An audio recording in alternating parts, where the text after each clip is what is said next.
ঘটনাটা 2012 সালে, আপনাদের নিশ্চয়ই মনে আছে। তখন এই ট্রাইব্যুনালে আল্লামা দেলোয়ার হোসেন সাঈদীর মামলা চলছিল। প্রসিকিউশন পক্ষ আজকের এই সুখরঞ্জন মালিককে তাদের সাক্ষী হিসাবে পিক করেছিল পিরোজপুর থেকে। তাকে দীর্ঘ সময় সেফ জোনে রেখে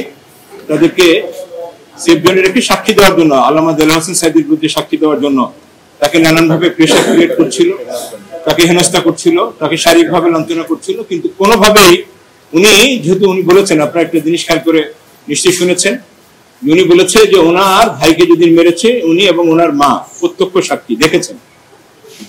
যারা মেরেছে সেই সিচুয়েশন গুলো উনি পরিষ্কার দেখেছেন এবং সেখানে সাঈদী সাহেবের কোনো উপস্থিতি ছিল না, যার কারণে উনি আল্লামা দেলোয়ার হোসেন সাঈদীর বিরুদ্ধে সাক্ষ্য দেওয়ার জন্য প্রসিকিউশন বারবার তাকে চাপ দিচ্ছিল, কিন্তু উনি টর্চারিং করেছে। কিন্তু টর্চার করা সত্ত্বেও উনি যেহেতু রাজি হচ্ছিলেন না, সেহেতু তাকে সাক্ষী হিসেবে উপস্থাপন করেন। টাকার অফার দিয়েছিল, সেটা তো উনি রাজি হন। পরবর্তীতে উনি যেটা বলেছেন যে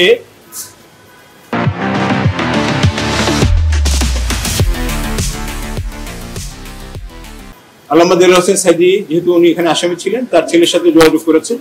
তারা যোগাযোগ করার পরে উনি রাজি হয়েছেন সত্যটা বলার জন্য। উনি 3রা নভেম্বর 2012 এই প্রেমিসিসে এসেছিলেন সাক্ষী দেওয়ার জন্য। সেদিন তার সাক্ষী নেওয়া হয়নি। পরবর্তীতে উনি পরের দিন 5 নভেম্বরে, 4 নভেম্বর এবং 5 নভেম্বরে উনি এই প্রেমিসিসে এসেছিলেন সাক্ষী দেওয়ার জন্য।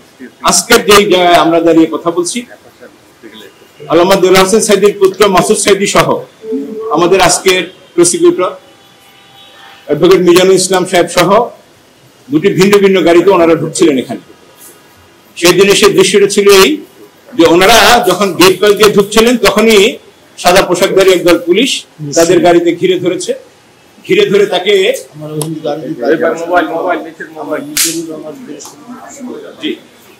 অ্যাডভোকেট মিজানুল ইসলাম সাহেবের সামনেই তার অন্য যে অ্যাডভোকেট আনসারী সাহেবের সামনে তাকে টেনে হিস্ট্রি নেমেছে এবং পুলিশ তাকে মারধর করে বলেছে আমরা তোকে খুঁজতেছিলাম। তারা যে ভাষায় কথা বলেছে সেই ভাষাগুলি আজকে আমরা আমাদের এই এফআইআর কমপ্লেন পিটিশনে আমরা সেখানে কোট করেছি। তাকে মেরে ধরে এরপরে টেনে হেসে পাশের একটি সাদা মাইক্রোবাসে তুলে দিয়েছে। মাইক্রোবাসে তুলেই তাকে চোখ বন্ধ করে তাকে অজ্ঞাত স্থানে নিয়ে গিয়েছে। তিনি যেটা হিসাবটা বলেছেন যে 3 মাসের চেয়ে 13 দিন কম, তার মানে 2 মাস 17 দিন তাকে একটি অন্ধ প্রকোষ্ঠে তাকে বন্ধ করে রেখেছে। এই জায়গাটা কোথায় এটা তিনি বলতে পারেন না। ছোট্ট একটি কুঠুরি, তিনি যে বর্ণনা দিয়েছেন যে ছোট্ট একটু আলো শুধু ছিল আর কিছুই ছিল না। এরপরে তাকে একদিন এটা বলতে পারেন, হাত পা বেঁধে তাকে সীমান্তে নিয়ে গিয়েছে, সারাদিন গাড়ি চলেছে। উনি বলেছেন যে তাকে এরপরে বিএসএফ এর কাছে হস্তান্তর করেছে। বিএসএফ জওয়ানরা তাকে 2 হাতে পিঠে, কানের নিচে পিঠে মেরেছে, মেরে তাকে ভারতীয় জওয়ানদের কাছে হস্তান্তর করে দিয়েছে। উনি বলেছেন যে এরপরে তিনি যে জায়গাটা আবিষ্কার করলেন যেখানে তাকে গ্রেফতার করে রেখেছে, সেটা হচ্ছে বসিরহাট এলাকায় কলকাতার বর্ডার, ওখানে তাকে রেখেছে। দীর্ঘ 5 মাস উনি জেলে ছিলেন। এরপরে 5 বছর জেলে ছিলেন। 5 বছর জেলে থাকার পরে উনি মুক্ত হয়ে এসেছেন। আজকে এই পরিবর্তিত পরিস্থিতিতে উনি এই প্রিমিসিসের সাথে, এই ট্রাইব্যুনালের সাথে এবং রাষ্ট্রযন্ত্রে যারা দায়িত্বে ছিলেন তাদের সকলকে আসামি করে উনি একটি এফআইআর লঞ্চ করেছেন। আমরা আশা করছি এই এফআইআর সঠিকভাবে প্রপারলি তদন্ত হবে এবং এই তদন্তের মাধ্যমে উনি সত্য বিচারের প্রার্থনা করেছেন। একটি সত্য ঘটনায় আমরা এখানে যেটা বারবার ওনাকে বলেছি এবং আপনার একটি বিষয়ে প্রশ্ন থাকতে পারে যে 5 আগস্টের পরে দীর্ঘ সময় এই পরিবর্তিত একটি সুখকর পরিবেশ থাকতেও অভিযোগটি দায়ের করতে এত দেরি হলো কেন?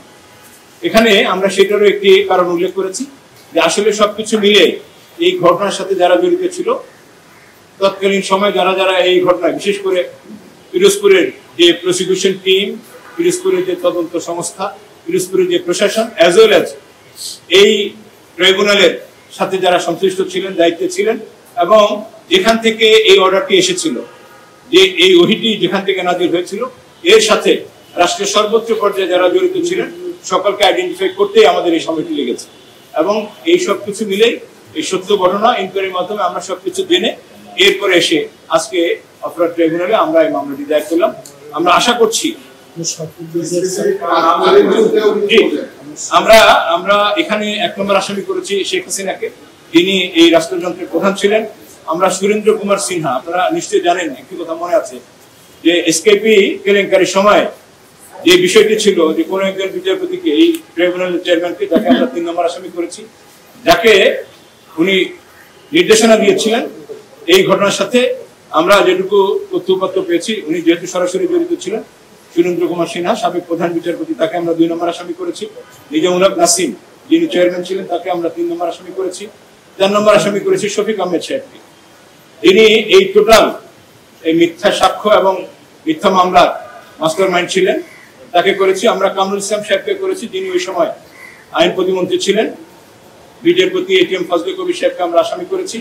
আমরা হেলালুদ্দিন সাহেবকে আসামি করেছি, যিনি এই ঘটনার অন্যতম কুশীলক।